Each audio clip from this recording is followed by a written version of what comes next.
Les potins de la comète, les amis, semaine du 22 au 28 mai. Pour ceux qui débarquent sur la chaîne, bienvenue. Et je suis Christine Calvé.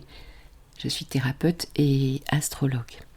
Alors les amis, c'est une semaine, on est en pleine montée de phase de nouvelle lune qui a eu lieu vendredi 19 mai. Je vous propose de regarder l'analyse que j'en ai faite. Elle est déjà en ligne, cette vidéo. Alors cette semaine est dans la lignée de ce que nous avons vécu la semaine dernière. Les amis, my goodness, ces énergies de la semaine dernière. Petit récap, Mercure est repassé droit en début de semaine, Jupiter est entré dans le signe du Taureau, Jupiter est venu faire un carré à Pluton. Le lendemain, le vendredi, nous avons eu la nouvelle lune, puis le lendemain, samedi, nous avons eu Mars qui est passé en Lion, et le dimanche, nous avons eu Mars opposé Pluton. Je crois que, où on est rincé, ou alors carrément, je ne sais pas si vous êtes comme moi, mais je retrouve beaucoup d'énergie, mais aussi beaucoup d'excitation, d'énervement, donc toujours plus ou moins d'insomnie. Et pour vous dire, je me suis même remise au sport, tellement que je sens que l'énergie, en fait, doit trouver une porte de sortie. Dites-moi dans quel état vous êtes, les amis. Et alors, étant donné que la semaine dernière a été hyper importante, je vous invite aussi à retourner sur la vidéo de la semaine dernière et j'irai voir les commentaires, bien sûr, parce que ça m'intéresse, et savoir un petit peu ce que vous avez vécu, parce que je vois beaucoup de choses concernant ce carré hanté là, et il n'est pas fini, puisque on va voir cette semaine, il y a la finition de ce carré hanté, Mars opposé Pluton, Pluton carré à Jupiter, Jupiter carré à Mars.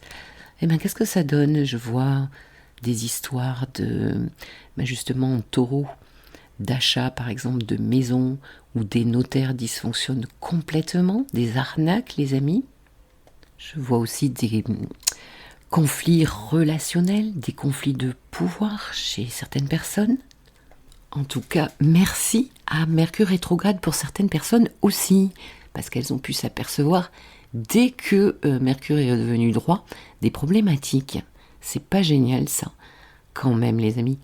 Les énergies, globales, collectives, nous y répondons quand même pas mal dans nos vies personnelles. Allez, on commence la semaine. Alors le soleil démarre à 1 degré du Gémeaux. Très joyeux anniversaire aux personnes qui fêtent leur anniversaire cette semaine. Nos petits Gémeaux là.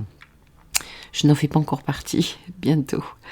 Mercure sera à 8 degrés du Taureau, il est dans sa phase stationnaire et il va terminer son travail parce qu'il va encore fouler pour la 3e fois de 8 degrés jusqu'à 15 degrés du Taureau.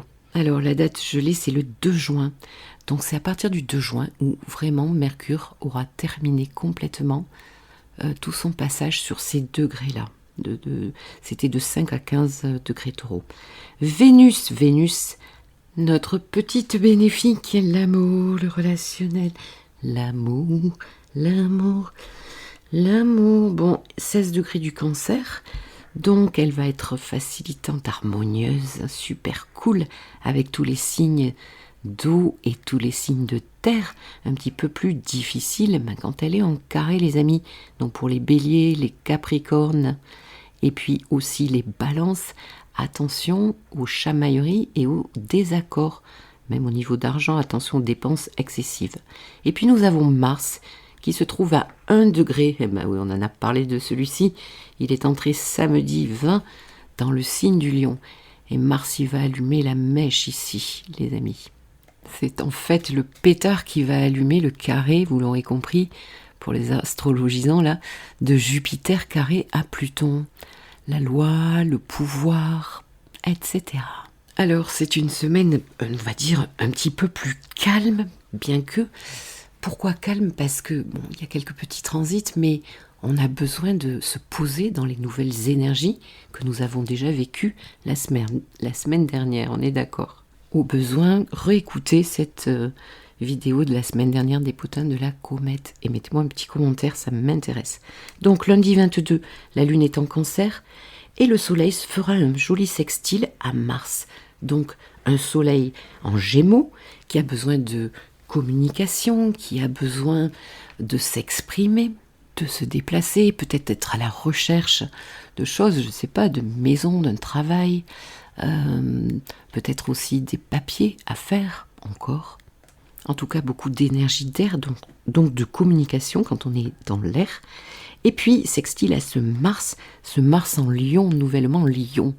Donc beaucoup d'énergie, de dynamisme, un besoin fort de s'exprimer avec ce Mars en Lion. On retrouve la pêche, hein. On retourne au sport, pourquoi pas, les amis. Mardi 23, voilà, ça c'est le transit de la semaine, Mars carré à Jupiter. Donc qui vient, comme je vous l'ai dit, mettre le feu, pas réveiller, parce que déjà, le carré de Jupiter à Pluton, il est là, on le sent bien. Donc un carré, c'est aussi des blocages, des tensions, des forts désirs de quoi? Alors c'est un Mars-Lion, donc il y a un besoin de s'affirmer ici, et c'est un Jupiter nouvellement Taureau. Donc il y a un Mars ici qui ne veut rien lâcher, hein, qui est peut-être même en colère, qui veut se faire entendre, carré à ce Jupiter qui veut aussi, lui, s'imposer, expanser une idée qu'il a dans la tête depuis un moment, les amis. Rappelons-nous ce Jupiter qui était en Bélier et qui, pendant un an, et qui nous demandait de nouveaux commencements, de nouveaux projets. Et à partir du moment où Jupiter justement passe en Taureau, eh bien il va être temps peut-être d'explorer vraiment terre à terre, hein, matériellement, de concrétiser toutes les idées que nous avons eues, tout ce futur qui a été pensé. Donc, autour de ces jours-là, attention aux emballements, à la colère et aussi aux abus de loi, mais pas que, hein, c'est-à-dire que on va essayer de vous faire peut-être aller là où vous ne voulez pas aller. Et aussi, les amis, si justement il y a une opportunité ou quelque chose qui a l'air super et que vous vous dites « Purée, c'est tellement bien, c'est trop bien, c'est trop bien pour être vrai. » Vous n'êtes jamais dit ça dans votre vie? Pour un amour, pour un travail, pour quelque chose qui vous tient très à cœur, et vous vous dites « Purée, ça a l'air trop bien pour être vrai. » Eh bien oui, les amis, quand vous vous dites ça, c'est que c'est vraiment trop bien pour être vrai. D'ailleurs, avec Mars en Lion, ça peut tout à fait concerner des affaires de cœur, hein, ici. Donner de l'expansion dans un couple. En tout cas, là, il peut y avoir un blocage. Mercredi 24, la Lune passe en Lion. Bon, eh bien, elle va venir pareil que Mars, allumer Mars, Pluton et Jupiter qui sont en carré en T. Donc c'est autour de 15h que la Lune va faire une démonstration majestueuse de sa royale personne. Bon, donc, eh bien, elle rentre en Lion, les amis. Elle va donner une tension avec tout le signe du Taureau, tout ce qu'il y a en Taureau, n'est-ce pas, ce jour-là. Donc elle va prendre le carré. Elle va prendre Jupiter en carré, donc des tensions. Bon là, attention aux humeurs, là, ça peut s'emballer. Puis elle va venir se joindre à Mars, Lune Mars. Et bien on se bat pour le territoire aussi. Ça c'est. Et donc elle va s'opposer à Pluton.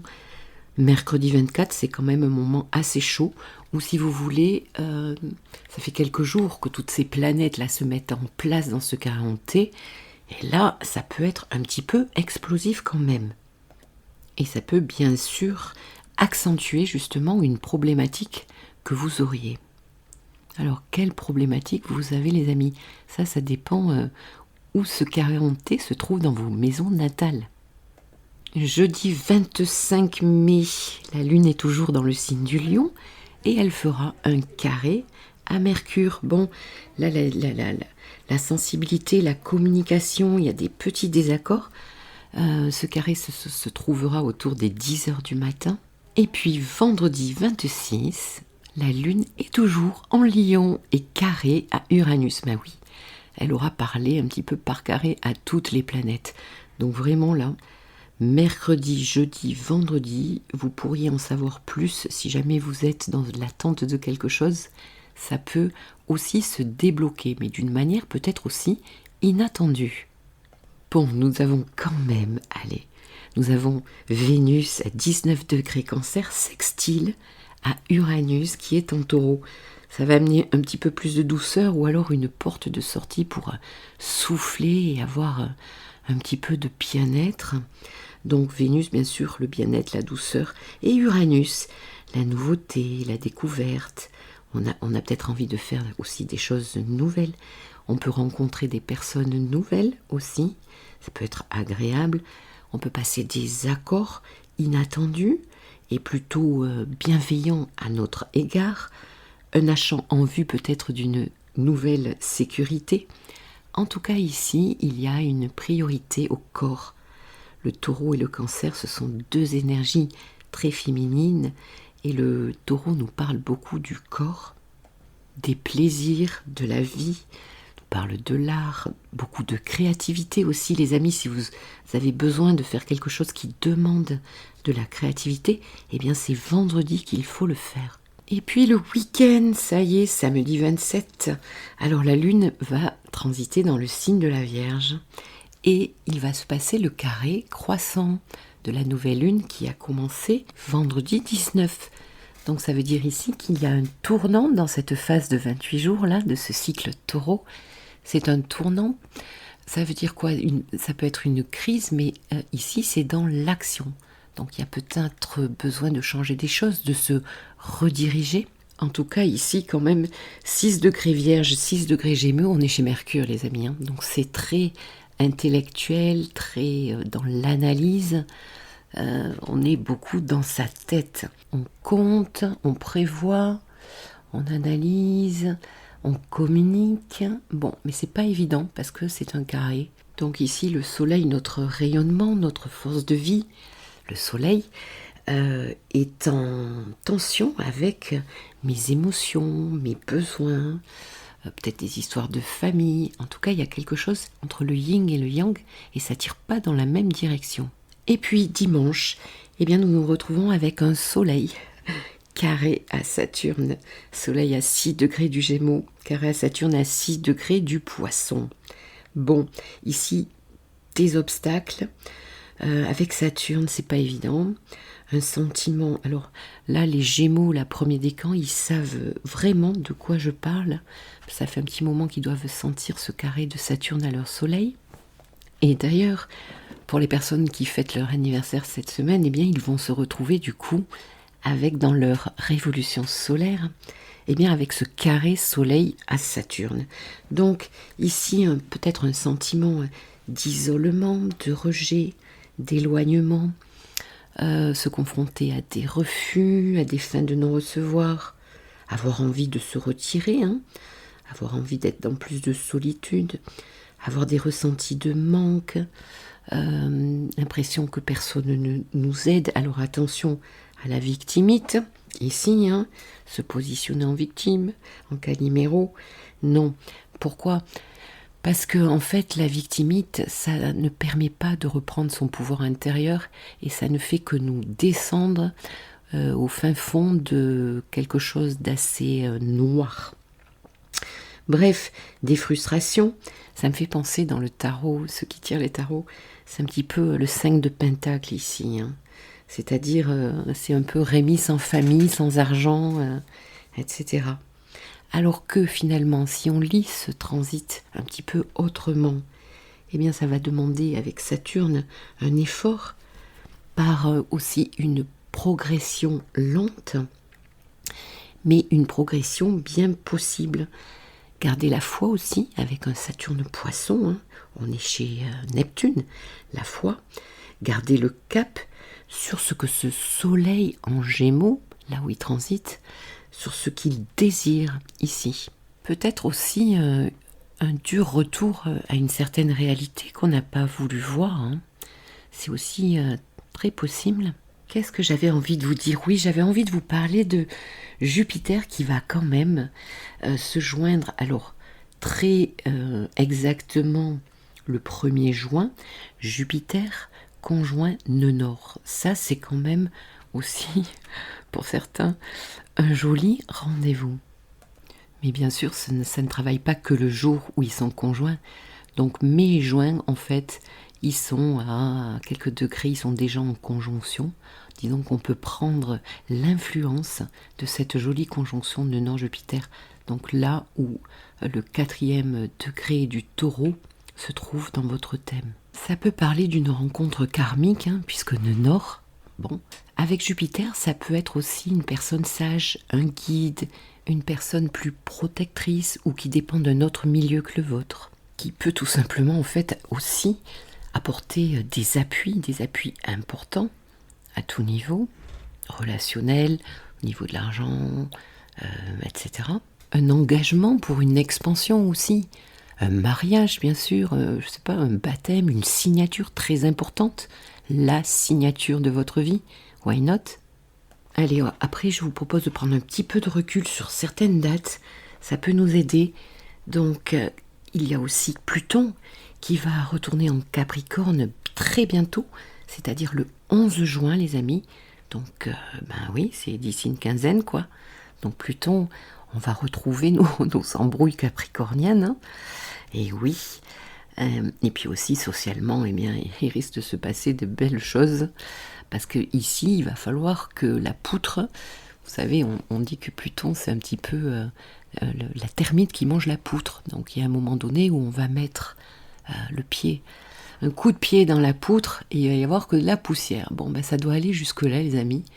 Si vous voulez une autre image, ben, c'est comme un furoncle. Plus on va le triturer, plus il va s'infecter. Ben là, il est en train de se vider tout seul, en fait. Donc, une petite et une grande pensée pour les personnes qui ont des planètes fin Capricorne, fin Bélier, fin Cancer, et puis fin Balance, parce que là, eh bien, le transit revient en fait, j'en fais partie.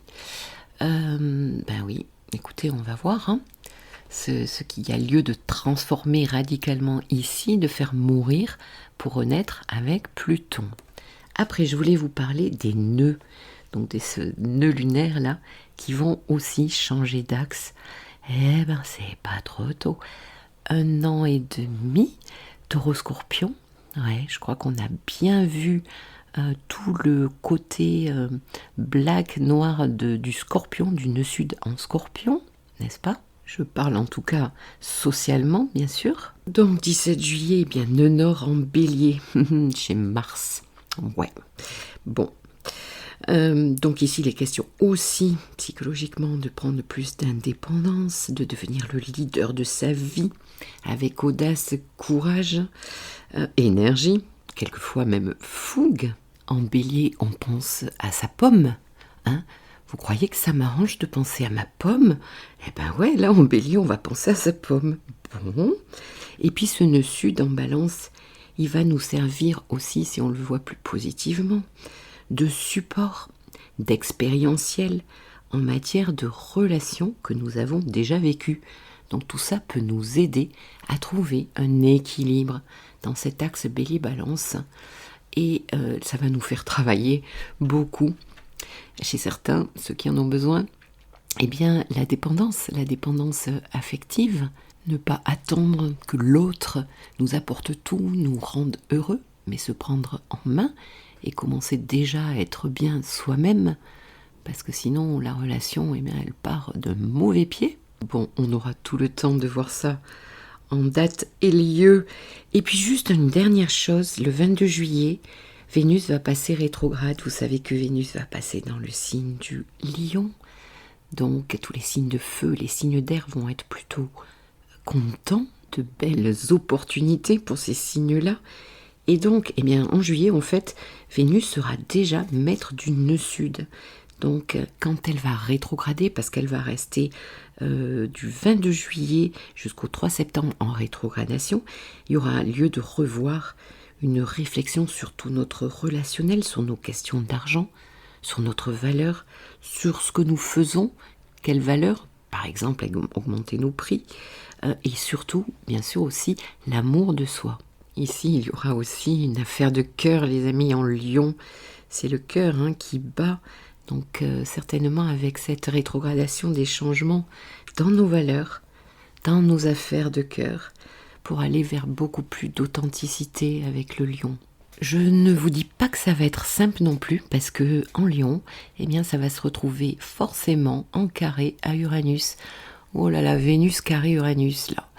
Donc, pour les personnes qui ont des points autour de 20 degrés, eh bien, ça fera un magnifique carré, un aspect de tension avec Uranus. Bon, pas Jupiter, mais Uranus. Et en plus, par exemple, au 26 juin, là, j'ai Vénus-Mars conjoint, lune noire. Waouh! Autour de 18-22 degrés en Lion, carré à Uranus. Donc ça va bouger les amis, ça va bouger là pour les taureaux, lions, Verseau et Scorpion. Toujours cette croix fixe qui est largement challengée.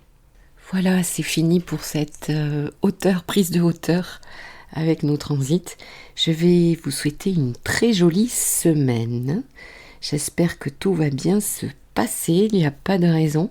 En tout cas, on a tout en main pour y arriver, les amis. On va y arriver, quoi qu'il se passe. C'est ça qu'il faut se dire. Et c'est avec beaucoup de respect que je dis ça, parce que je vois aussi dans les commentaires et dans mes séances qu'il y a des personnes qui vivent des deuils, qui vivent des pertes très grandes de personnes, de travail, et pour qui c'est très difficile actuellement. Tant individuellement et aussi le collectif qui touche leur vie. Voilà. Je vous souhaite une très belle semaine donc, et je vous dis à très bientôt. Merci de liker cette vidéo, ça m'aidera à être un petit peu plus vue parce qu'en ce moment c'est pas la panacée. Et je vous dis au revoir et prenez soin de vous.